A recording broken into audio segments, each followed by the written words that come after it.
Easy people, welcome back to my channel at Big Steve MCFC. And tonight I'm joined by a good friend of mine, Matt, who is a member of the 1894 group. How are you doing, Matt? Okay? Yeah, I'm good, mate. How are you? I'm sound, mate. I'm sound. I had my birthday yesterday. 42-year-old. I'm feeling it. But listen, I'm 42-year-old and we've won a treble, so I don't give a shit. No, hey, don't get much better than that, mate. I'm telling you. It doesn't, mate, does it? It doesn't. Great to have you on, Matt. The 1894 group, for these people that don't know, is a group of City fans, home and away, loyal City fans that go into the South Stand and they organise the big displays that we see and things like that. They get involved in the coach greetings and things. And, you know, it's good to finally put a face to one of the members. I see the lads starting about in the South Stand. You do great work and that. But first, before we get into that, mate, this season, treble winners, champions of Europe.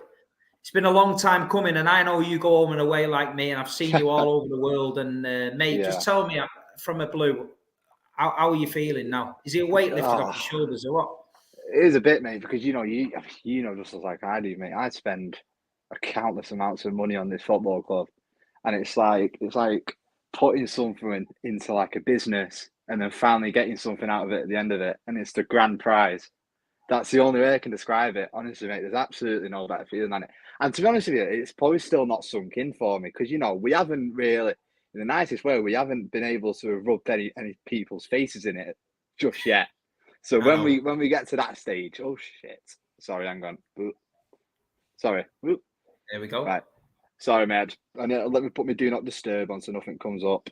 People are ringing you. You're busy, man. I know, mate. There we go. Sorry about that. But yeah, to be honest with you, it's not, like I said, it's not really sunk in at all. Like, yeah, I mean, just looking back to the final though, you know, I've never seen so many grown men cry in all my life in one place. I mean, I was on the floor, mate. You know, it was a great moment, especially for me and my mates. You know, thankfully I was with three of my mates stood there when the final whistle went, and honestly, those three were just hugging each other, mate, hugging, crying, you name it, honestly, mate. And yeah, just unbelievable feeling. I mean, it was just, I don't like to mention the treble word. I don't mind mentioning it now because we've won it. But before that, they kept mentioning this treble. And I was on these shows, I was calling it the T word. I'm not mentioning the T word, one game at a time and all that.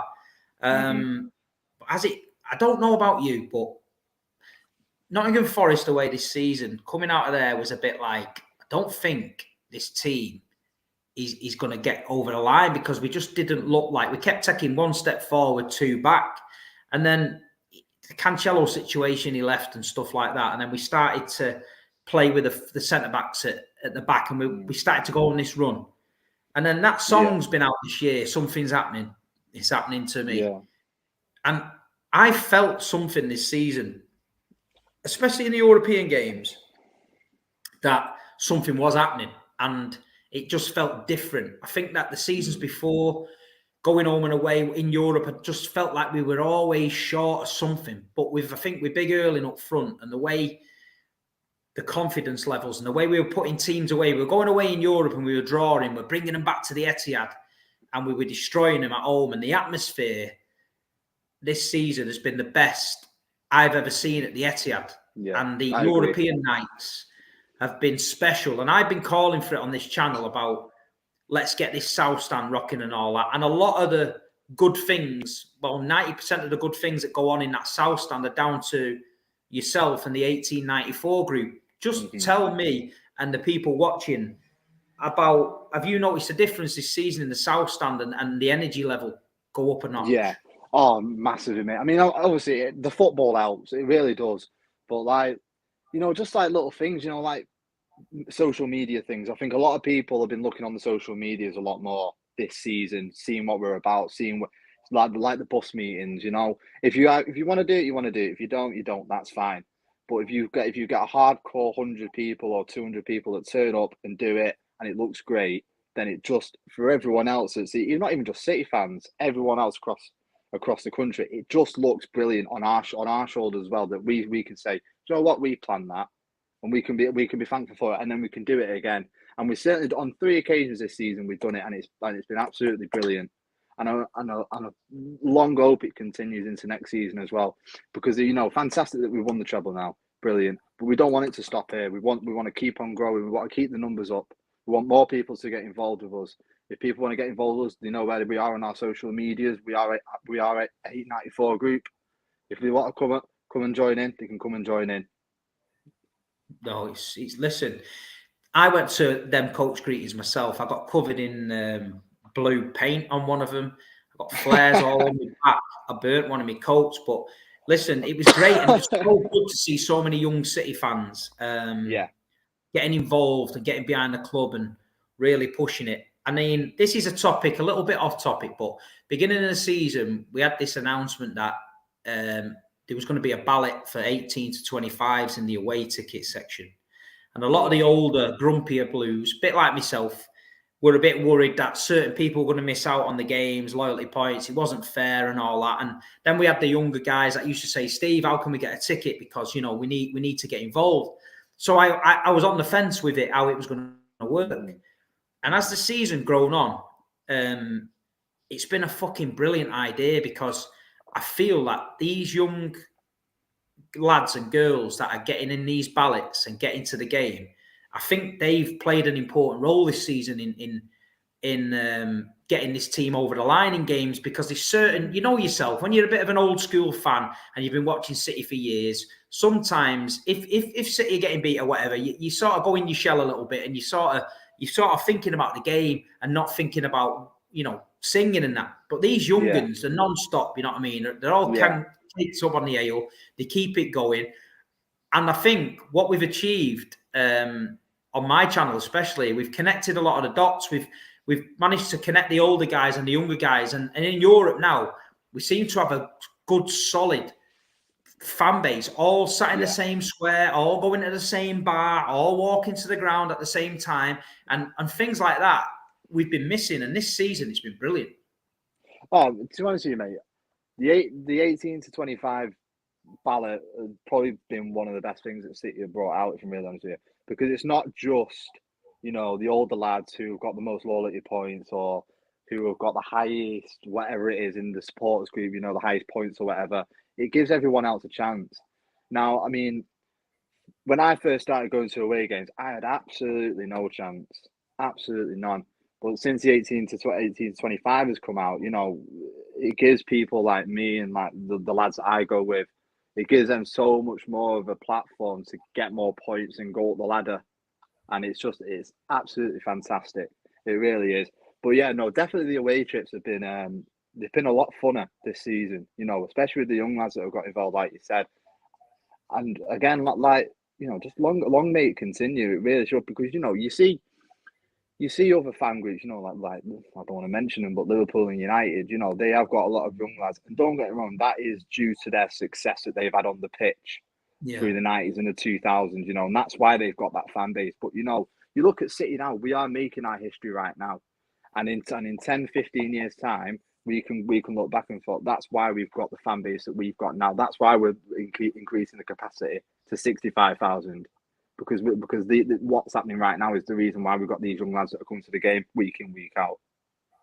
No, you're right. And like you say, these coach greetings, getting the younger fans involved. Because listen, the older fans have done their time. You can't disrespect somebody with 27, 28,000 loyalty points. You've got to tip your hat to that person and say, do you know what? The majority of them loyalty points were in the dark days when nobody wanted a ticket. So you've got to give them credit. And I feel like the club has give the older supporters credit, but there comes a point where if you've got to move with the times and you've got to get these injections. It's same with the team. When the team goes stale, you freshen it up, and the support can go stale with the older guys. It can. So these young ones, I've met so many young lads and girls this year who are absolutely bonkers about Manchester City, and it fucking fills my heart with joy to see it. Yeah. And I look at them and I think they remind me of me when I was 17, 18, where nothing in this world I cared more about than Man City. Obviously, I'm older now and I've got to pretend that I cared about a lot more. But obviously, we both love Man City. But It's so refreshing to see the same faces. You're always, how did you get here? Oh, I've got a flight to fucking Azerbaijan.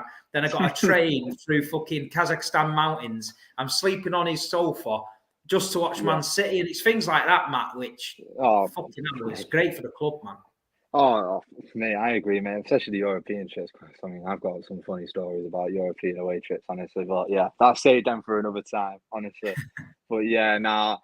But yeah, like I said, honestly, it is really great to see that the young lads are getting involved.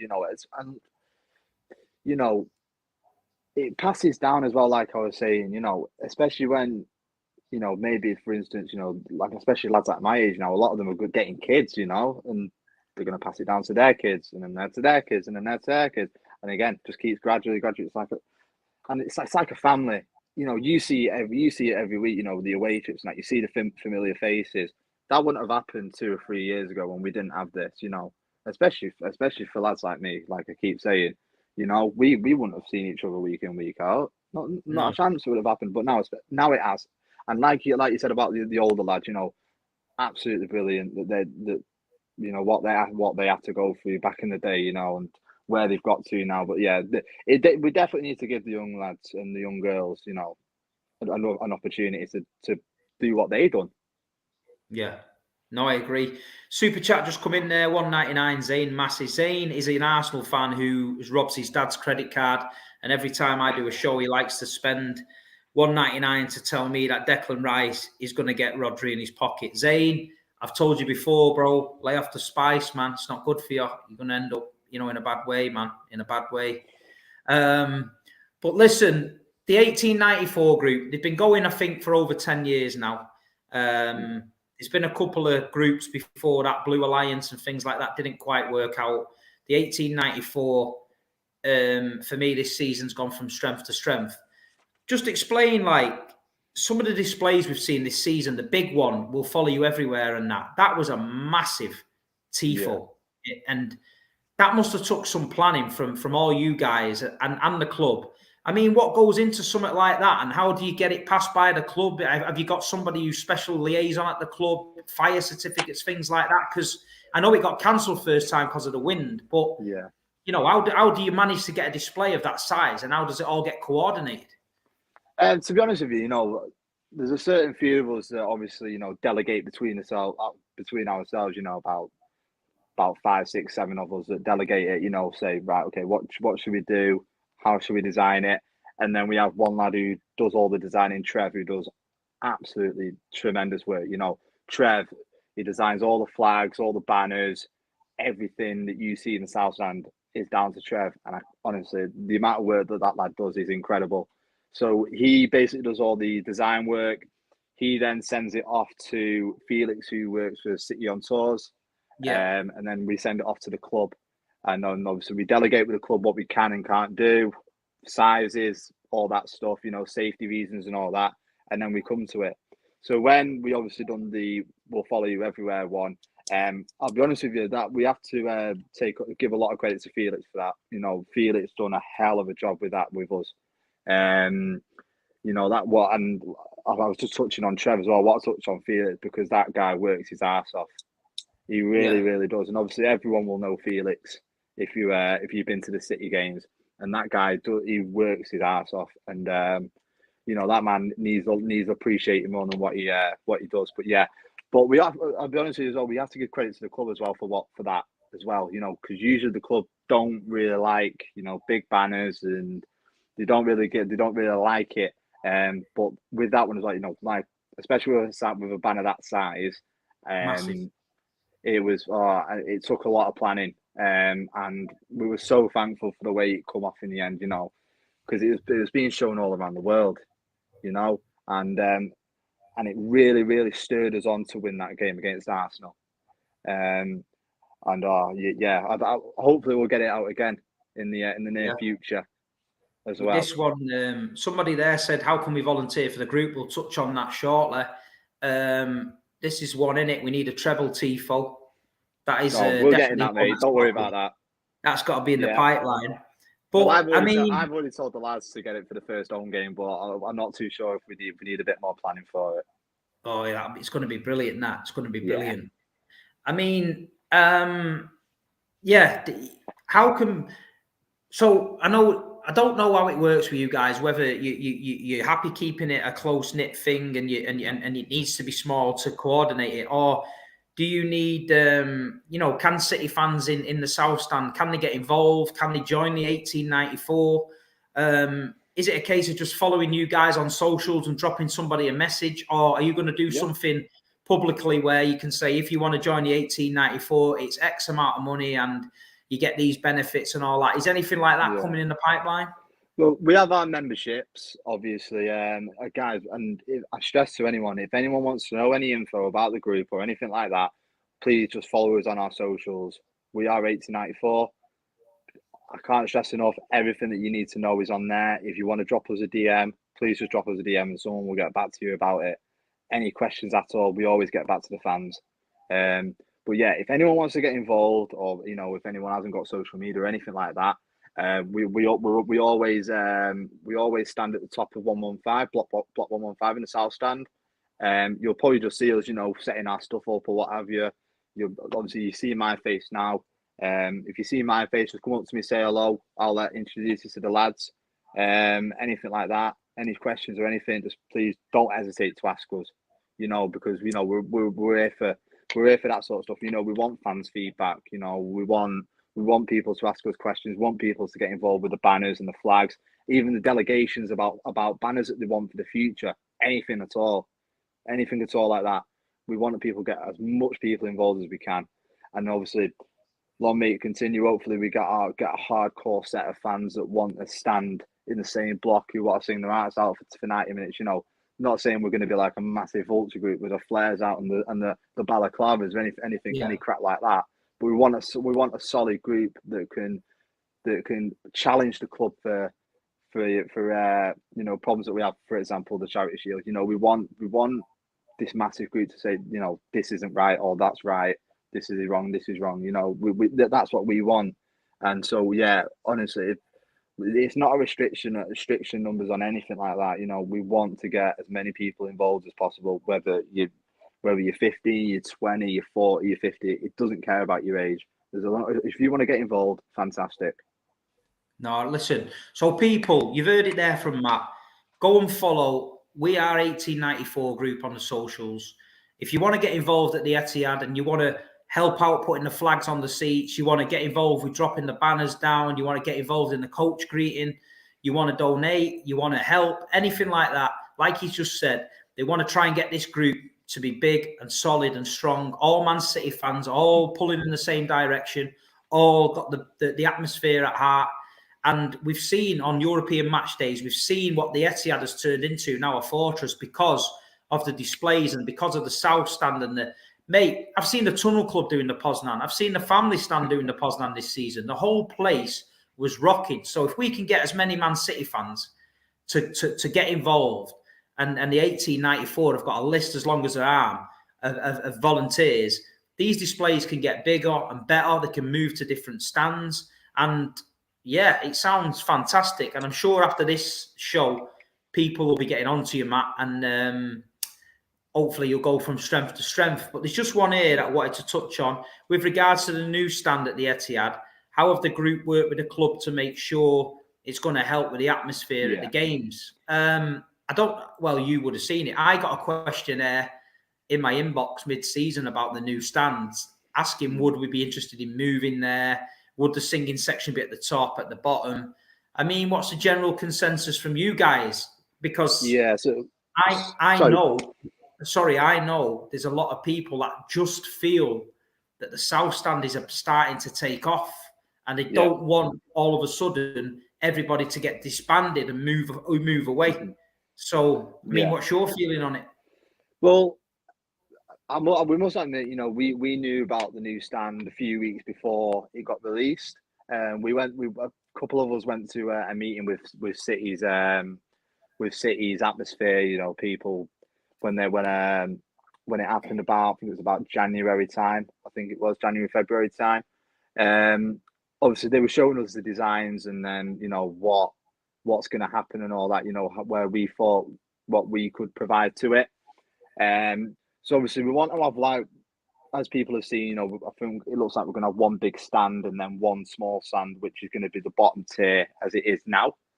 So what we're hoping for is that the big stand is going to have stay standing, and that again, it's going to take off from there. Hopefully, if we were to move into the new stand, then obviously that would hopefully take off.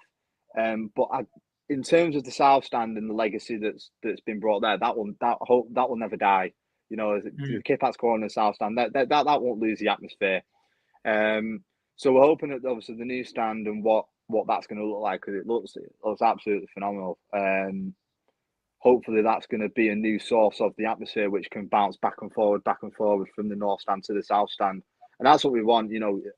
And again, I don't want to go back to them, but if you look at United's ground, especially, they have the fans on each side of the goal standing up cheering, and I must say it's great. Now we don't have that. We have the bit in the corner and the people that stand behind the goal, and it's fantastic. But we want to build on it. We want to build on the atmosphere, and so that everyone in the stadium can join in and just feel like they're a part of it. And especially if we get especially with the numbers that hopefully we'll progress with, that we can get that solid 40, 50, 60 people that are going to be sitting with each other, going to be standing with each other, singing their hearts out, and especially, and obviously you'll know, especially from the away trips, you get 50 or 60 lads that are singing, everyone else is going to join in, and especially and then they'll get joined in and the whole stadium will join in. So hopefully after that we'll create the legacy in the north stand if we move, and then build from there. So it could be a north and south both rocking. Is that the plan? So if it could be like, I mean, you see it abroad, like one might be the north bank and one might be the south bank. You might get two groups in there, and they both do, going, not rivals, they both support the team, but they're both doing their own thing and creating the atmosphere and that. So what about the family stand at the bottom? Because are they going to keep the family stand at the bottom there and have a singing section above, which I don't think would be wise, but are they going to move the family stand? I'll be honest with you, I don't know about that too much. I know they're obviously keeping the tier. But it's just what they do after that. I couldn't tell you, mate. I'll be honest with you. But no, it's definitely, the club are definitely proactive in this going forward. I don't think the club over a lot of years were overly helpful with atmosphere situation. I don't think it was top of priorities. But this season, definitely, now they've seen what can happen. Now they've seen what this atmosphere can generate. And I love it when fans say, the Etihad and you've got no fans and it's shit. I think that's great, mate, because you keep underestimating this Etihad stadium, because when your team gets here and they shit themselves, then, what are you going to blame it on? The empty seats? Because we know that we're creating something in this football club on and off the pitch. And listen, it's literally fantastic to see. But just one thing I wanted to touch on, Matt. How do they fund these displays, the 1894? How I've had people say to me, I'd like to donate some money to the cause, but I don't really know what to do and stuff like that. I mean, do the club get involved in this, or is it just self-funded by you guys or Twitter or what? So obviously we are self-funded. The club don't give us any money. But we're always happy to take donations from anyone. Again, guys, if you want to get involved with the donations, get in touch with us on our social medias, and we'll send you in the right direction. We really will. But our donations in the past year or two have been absolutely fantastic as well. I just want to say as well, especially since COVID, it really has pushed on. A lot more people have wanted to get involved with the donations and with the banners and all that stuff. But like I said, again, everything is on our social medias, Instagram, Twitter. Just if you want to donate, fantastic. Get in touch with us, and we'll send you all the links to do that. Yeah, I'm going to put at the end of the show. I'm going to put all the links in the bios and link to all your channels and that. So people have come up to me and said, Steve, I want to donate. I want to help with the flags, the banners, things like that. You've heard it from Matt. They're all self-funded. if you want to get involved in this and you've got a few quid spare and you want to help the club improve the atmosphere with these lads, we'll drop the links in and you can get involved, and hopefully we'll build something for next season. Next season with the treble winners, with the champions of Europe, with the Premier League champions, we've got to show it off the pitch as well. We can't let it slip this season. We can't let the standards drop because we've done it. We've got to make sure we do the coach greetings. We've got to make sure against Brighton at home, we're bouncing in the South Stand and we're not flat. We can't wait for the big games. We've got to make sure we get this team over the line again and keep doing what we've been doing, because everyone involved with the club, around the stadium, inside the stadium has been fantastic. So the 1894 group are there. We're now making it easy, accessible for the fans to get involved. Even if you're a foreign supporter, I get a lot of foreign supporters who say, Steve, I'd love to be at the Etihad. I'd love to be involved in it. Well, maybe you can't be there physically, but maybe you can be there in spirit. Maybe if you've got a few extra quid and you want to give it the 1894 and contribute that way, you can do it. So however way you're happy getting involved, get involved. We were talking off air, Matt, about maybe the members can get to maybe vote on different designs. That maybe a derby's coming up or an important Champions League, and we've got a few designs, and the fans can get involved. Is that something that you guys are open to? Oh, massively, 100%. Like, I think that's what we've been screaming out for. To be fair, over the past year or so, you know, we want to get more people delegating in these, you know, not just 10 of us on a WhatsApp group. We want to give it out to the fans to decide what they want. We really do, and we can't scream that enough. We really can't, because you know we want to be proud of what we've done and say that was created by the fans and that's what they wanted, rather than 10 of us in a room. We really did. But yeah, honestly, if anyone wants to get involved, guys, honestly, you're more than welcome to. You know, more the merrier.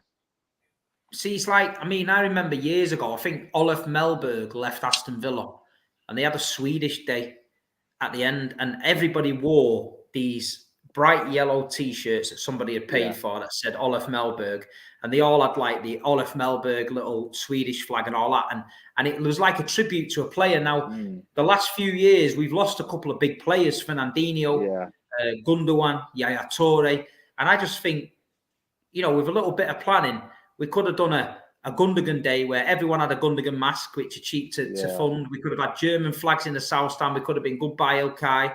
Fernandinho, we could have done a Brazilian one. So there's little ideas like that sometimes, which I don't think cost a great deal of money, but it takes a lot of planning. But I just think little things like that, where it's an individual tribute from the fans to the player, I think it means a little bit more. And I'd like to see maybe you guys do something like that. Like Erling Haaland broke every record for us this year. We could have an Erling Haaland day where we all have Viking hats on and blonde wigs and Norwegian flags, and we just have a bit of a laugh in the South Stand. And I think, you know, that could be the Man City way. We're different. You know what I mean? We had the bananas years ago. You know, we've done the Poznan, which we do every now and then. It's just, you know, little things like that sets us about from everyone else. But no, it's been great, mate, talking about that. Just want to touch on the Charity Shield a little bit. I know there's a lot of fans split 50-50. I mean, the FA have shafted us. As a Man City club for a while, we've been shafted by the FA. FA Cup final against Man United, no trains. Putting on coaches and all that. I get that. So there's been a boycott planned. Some City fans are boycotting it because I understand the reasons. You know, the FA have pissed you off. It's 4 o'clock on a Sunday. You've got work and the kids and all that. I get it.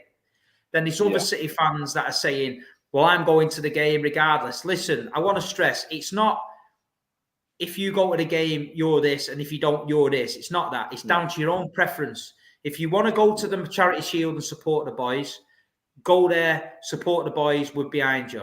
If you feel strongly that the FA are shafting us and you feel like you don't want to do it, fine.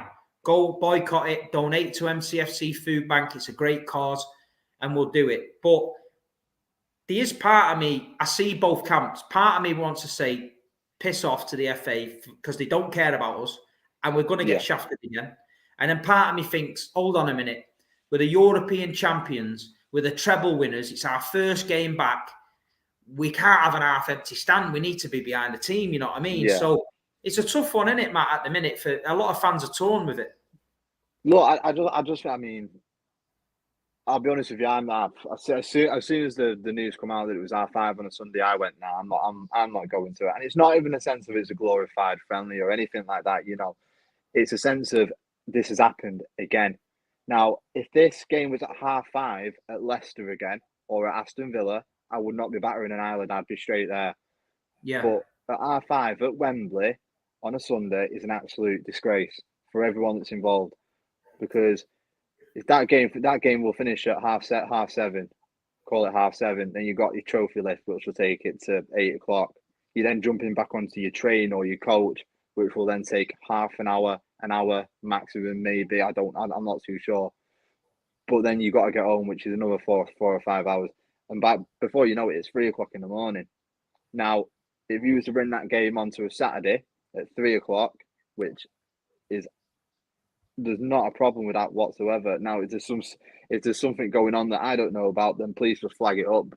But to me, 3 o'clock on a Saturday is absolutely perfect for everyone that's involved. Again, like I said, I would not be battering an eyelid. But R5 on a Sunday is just an absolute disgrace. No, you're right. You're right. And that's why some people think strongly about it. I'm going to put the link to the MCFC food bank as well. They're doing a fantastic job. Yeah. The Etihad collecting for the food bank. I think they've raised about 5,000 or 6,000 quid on the back of this charity shield. Yeah, fantastic. Absolutely brilliant.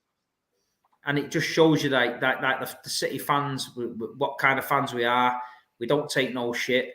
And like you say, if you want to go to the charity shield and get behind the boys, you've got everyone's blessing. If you want to go and watch it Band on the Wall, or doing an event at Band on the Wall for the food bank, go and do that. Listen, at the end of the day, we're all Blues. We're all in this together. We're not like other fan bases where we're going to start rowing over petty shit. We don't do that. And I don't do that on my channel. You know that. We're all together. We're all Man City, and we're doing the good for the club. So I will leave all the links. Somebody just said, how can a person outside of Manchester get involved? I've said it in the stream. The links will be in the profile. You know, you can contact the boys at We Are 1894. You can get involved as much as you want or as little as you want. As long as you're a Man City fan at heart, as long as you love the club and you want to get involved, these boys will welcome you with open arms. Yeah. Just let me see what's going on. What are people want to talk about? Transfers and that. I ain't talking about transfers, just shit. You know what I mean? We're not even started yet. What people need to realise is a lot of players are on holiday. They're having a couple of weeks with the families and that. The last thing they want to do is fly off and do a medical somewhere. They're going to relax. I think this next week coming, you're going to start to see a few things moving. You know what I mean? Especially pre-season. When pre-season starts, that's when you'll see it. I just hope that no one's getting a bit too irate about the Declan Rice deal, because I mean, this is my personal opinion. I don't think it's all that me. He's not worth £100 million. No, I mean, I did a show yesterday and I upset a few Arsenal fans on there, but it is what it is. I said, look, you know, you've signed Declan Rice, and to be honest, they needed him more than us. We don't need an awful lot because we've just won the treble. So they were top of the league for 248 days and bottled the league. So they need to catch us. So does Declan Rice make them a better team? In my opinion, yes. Yeah. Does it make them? Does it bridge the gap between Arsenal and Man City? No. Not at all. Does Kai Havertz bridge the gap? No. But Man City signed Kovacic. They're looking at Guardiola. They're looking at other targets. And listen, we've got to trust the manager. We've got to trust Khaldoon and trust Tixie and that. And I'm sure we'll get who we need to get in. You know what I mean? There's no panic from us. Do you know what I mean? I think Pep knows a bit more about me about the football side of things, but exactly. I think if we, I mean, if Pep wants another centre mid, give him another centre mid. But personally, I mean, we went with 3 last season and it worked out. Maybe Kovacic being a newbie, he maybe want just a bit more of a backup, you know, in Declan Rice, but obviously that's not going to happen anymore. But this new lad from Celta Vigo, is it Viego? He's called. He looks a great player. Obviously, I know it's Bundesliga. I know it's a Spanish league. But he looks a right tidy player, and for 40 million quid in this day and age, he looks like he could be something special. Yeah, he's definitely got a lot of potential. I've seen some reels of him on YouTube and that, and he looks like he's got something. I mean, I'm all for a little bit of creativity in the middle, because I feel like last season towards the end we were relying on Kevin a lot in the middle to find early, and I just think if we can get somebody that's got a little bit of a trick in the locker, and somebody that can thread that little eye of the needle pass in the middle, I think you'll find Haaland will get better and thrive on that. So I'm looking forward to it. We've got pre-season friendlies in Tokyo and Korea, and then we've got the Super Cup in Athens against Seville, and then we've got the World Club Cup in December. This is uncharted waters for us. I know.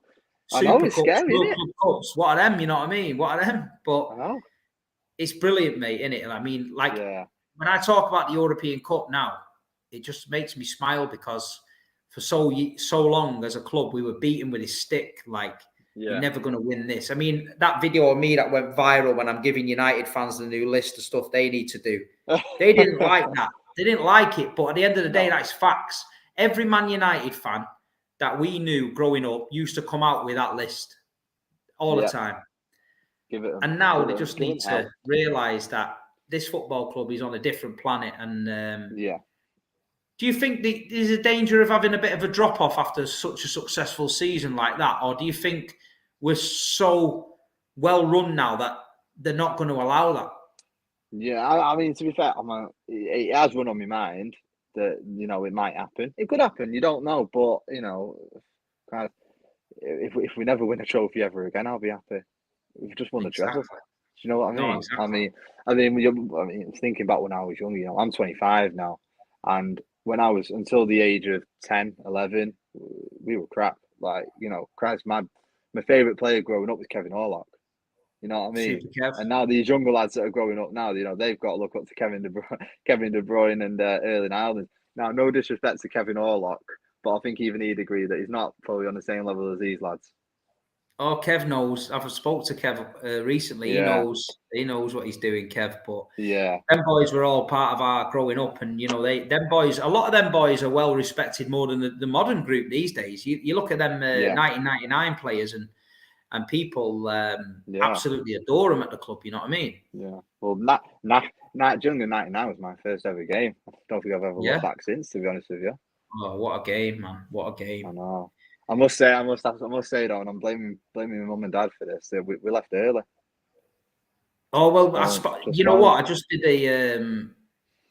did when there was a speaking. Oh, I just done a podcast with David Mooney, the Blue Moon podcast. 5 games that defined you, and we spoke about one of the games was Gillingham 99, and we spoke about it, and he asked about people leaving, and I think I was on a 52-seater coach.